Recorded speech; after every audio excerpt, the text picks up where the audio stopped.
70 लाख का एक पेड़ लाल चंदन का बिकता है, लेकिन फिर भी ये हमेशा सांपों से लिपटा हुआ क्यों रहता है? चंदन के पेड़ में ऐसा क्या होता है जो हर समय उस पर सांप ही लिपटे रहते हैं? आखिर पूरी दुनिया की स्मगलिंग में से लाल चंदन की स्मगलिंग ही सबसे ज्यादा क्यों होती है?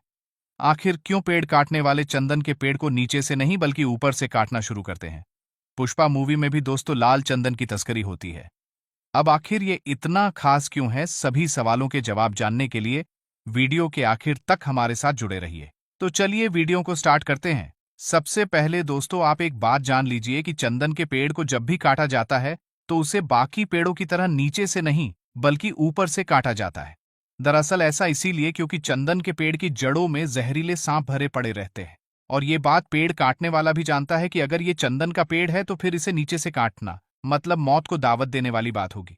अब दोस्तों सांप तो किसी भी पेड़ पर रह सकते हैं, तो फिर उन्हें चंदन का पेड़ ही क्यों पसंद आता है?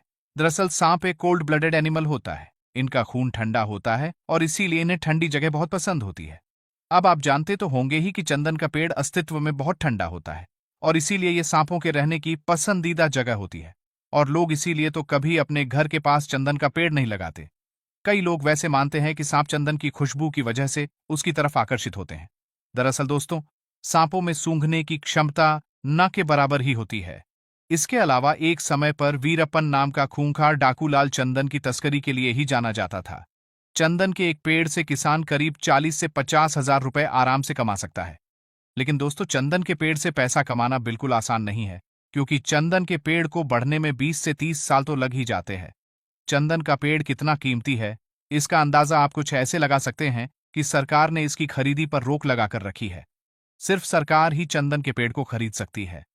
कोई भी किसान चंदन की खेती जरूर कर सकता है, लेकिन इसे कब और कैसे बेचना है, कहां पर एक्सपोर्ट करना है, सब कुछ सरकार तय करेगी। इसके अलावा चंदन का इस्तेमाल परफ्यूम में और आयुर्वेद में किया जाता है। आयुर्वेदिक दवाइयां, औषधियां और ब्यूटी प्रोडक्ट्स में चंदन का इस्तेमाल होता है। दोस्तों हमारे भारत में तमिलनाडु और आंध्र प्रदेश की 2-3 जगहों पर ही लाल चंदन पाया जाता है और बाकी आपको यह भारत के किसी भी इलाके में नहीं मिलेगा। चीन और जापान में दोस्तों लाल चंदन की लोग करोड़ों की कीमत देने को तैयार रहते हैं और इसीलिए लाल चंदन के लिए एक्सेस नकली के केस सामने आते रहते हैं। मारकाट वहां होती रहती है।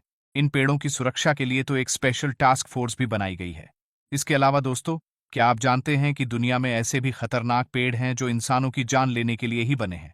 आप जैसे कि आप इस पेड़ को देखिए, इसे पाकिस्तान में पाया जाता है और वहां के लोग इसे द घोस्ट ट्री के नाम से जानते हैं।